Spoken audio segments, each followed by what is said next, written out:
Et donc, nous allons essayer de voir ce qu'on appelle calcul d'inverse d'une matrice en passant par ce qu'on appelle le pivot de Gauss. Soit, par exemple, une matrice A égale à 1, 0, moins 1, moins 1, 0, 1, moins 1. On vous demande maintenant d'utiliser le pivot de Gauss pour résoudre cette matrice.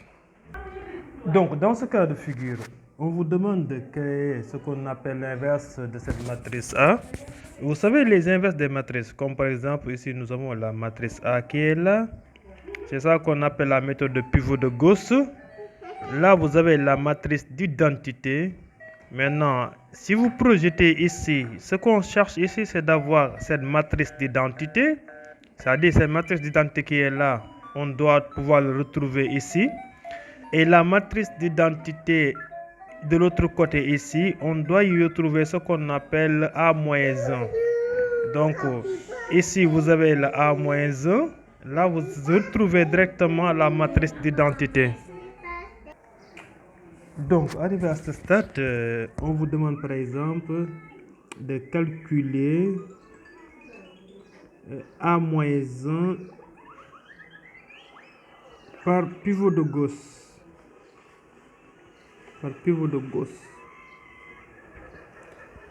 Comme je l'ai dit tantôt, donc, on met la matrice A ici et la matrice identité correspondante. Par exemple, ici, nous avons une matrice carrée d'ordre 3.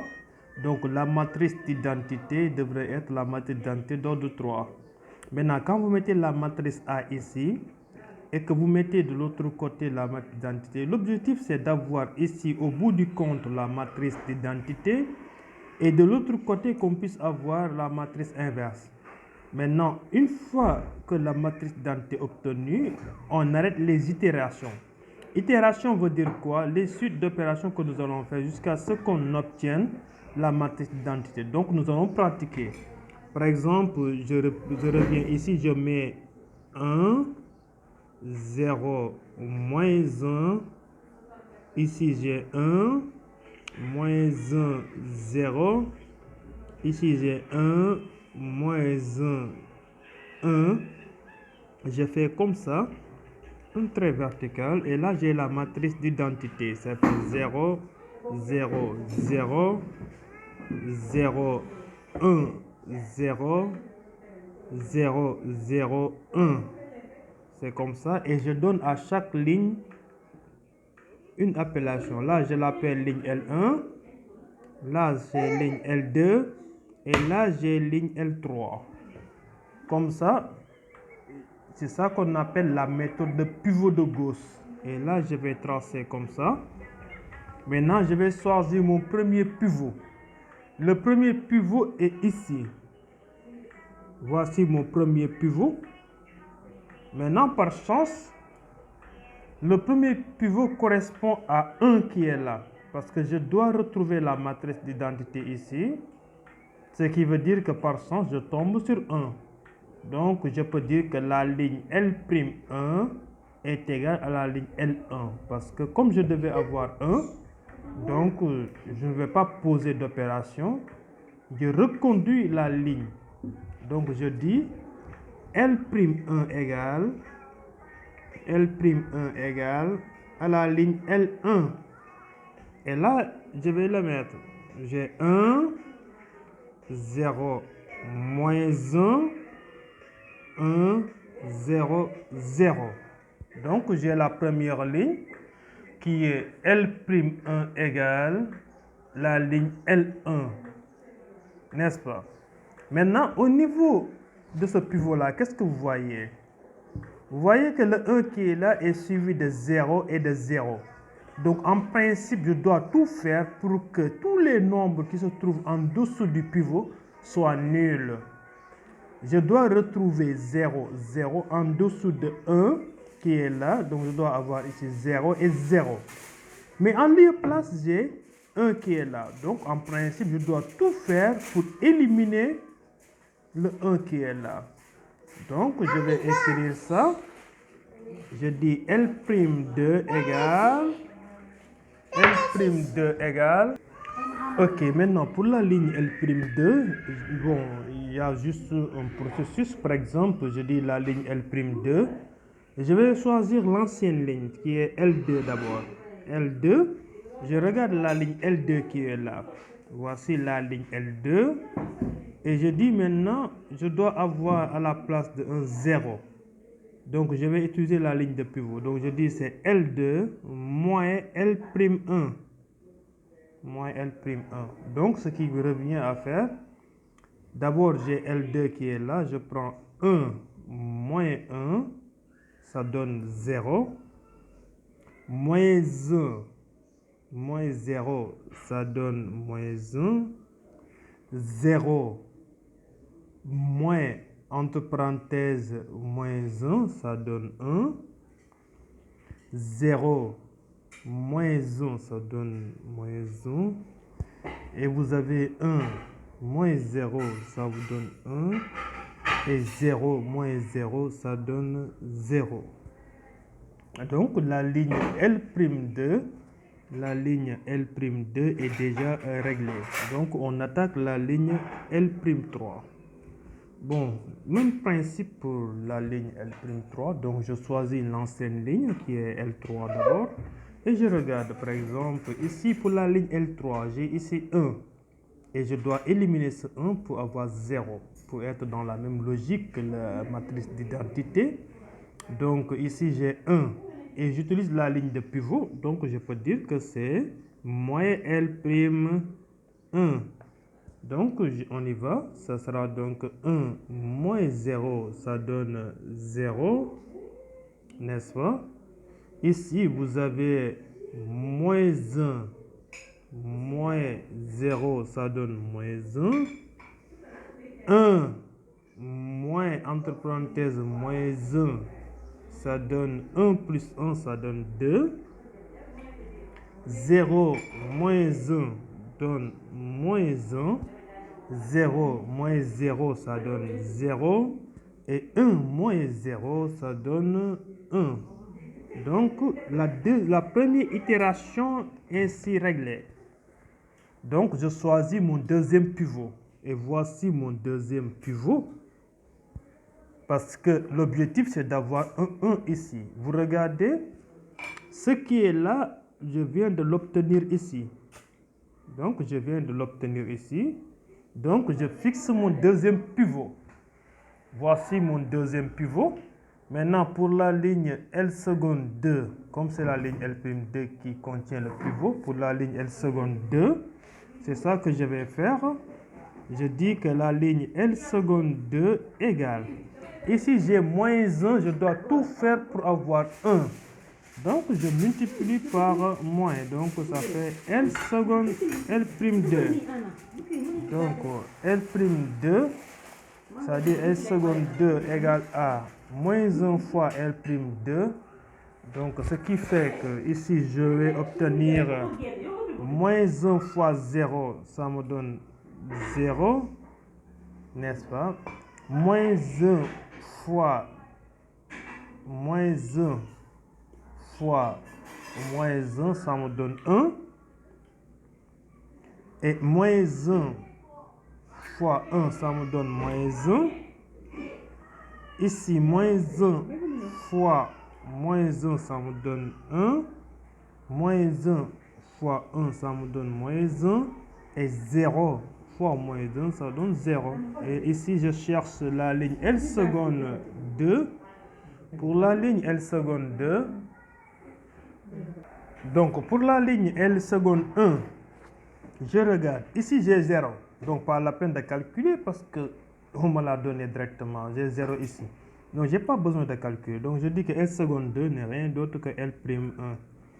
Donc, je répète la ligne. C'est 1, 0, moins 1, 1, 0, 0. Maintenant, je cherche la ligne L'3 qui est égale à... Je regarde L'3. Ici, j'ai moins 1. Et je dois tout faire pour que ça soit 0. Le moins 1 là doit disparaître pour que ça soit 0.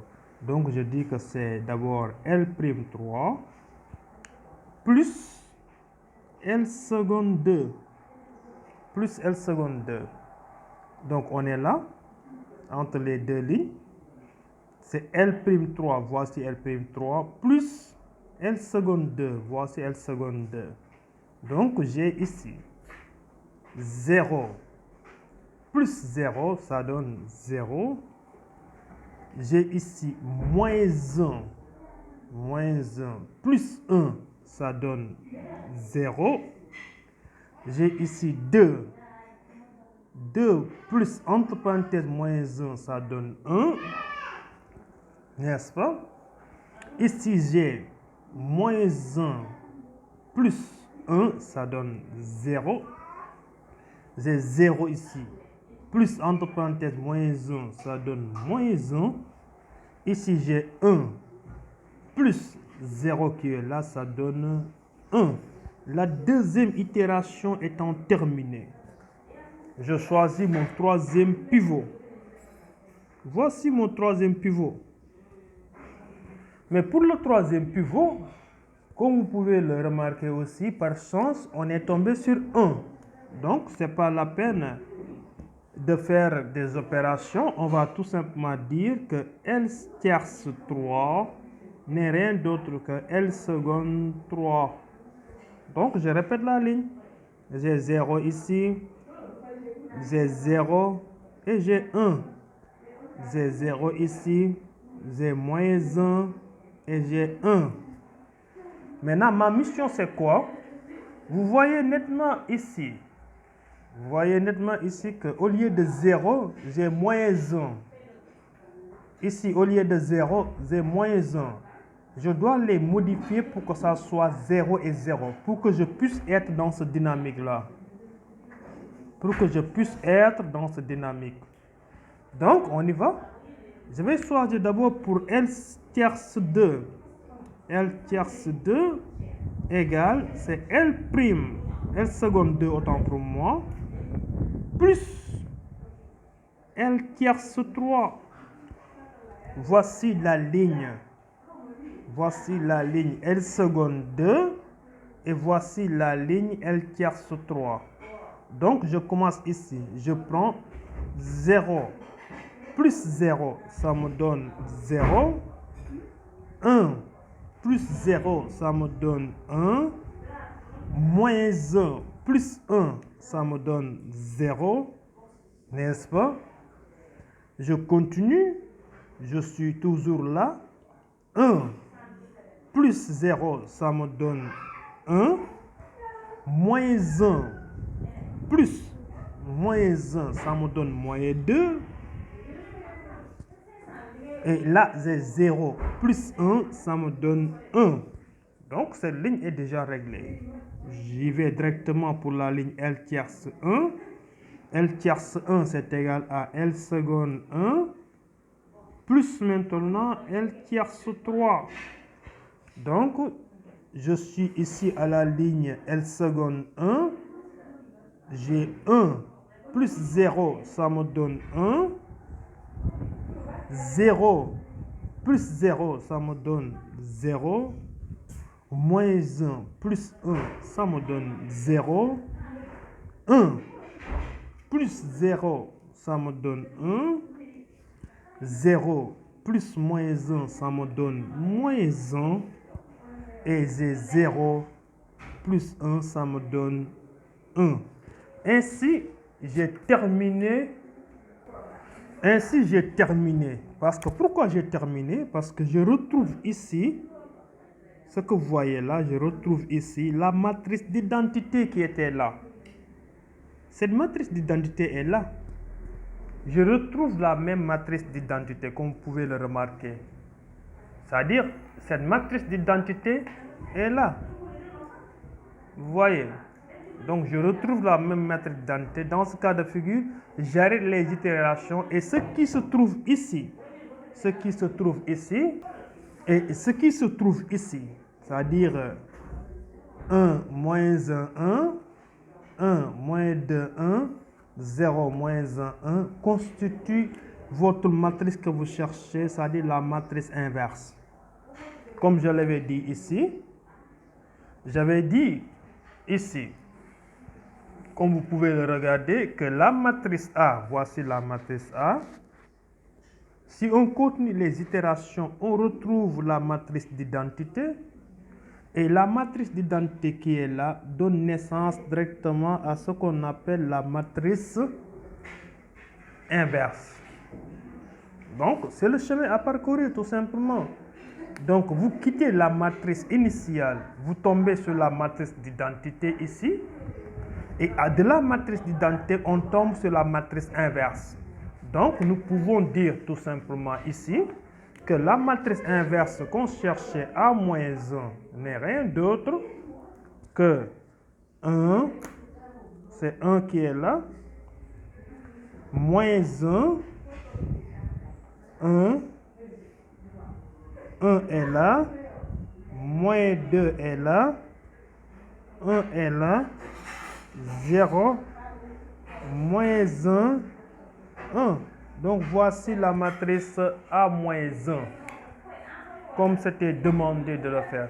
Donc il n'y a rien de compliqué quand même pour expliquer un peu ces matrices-là.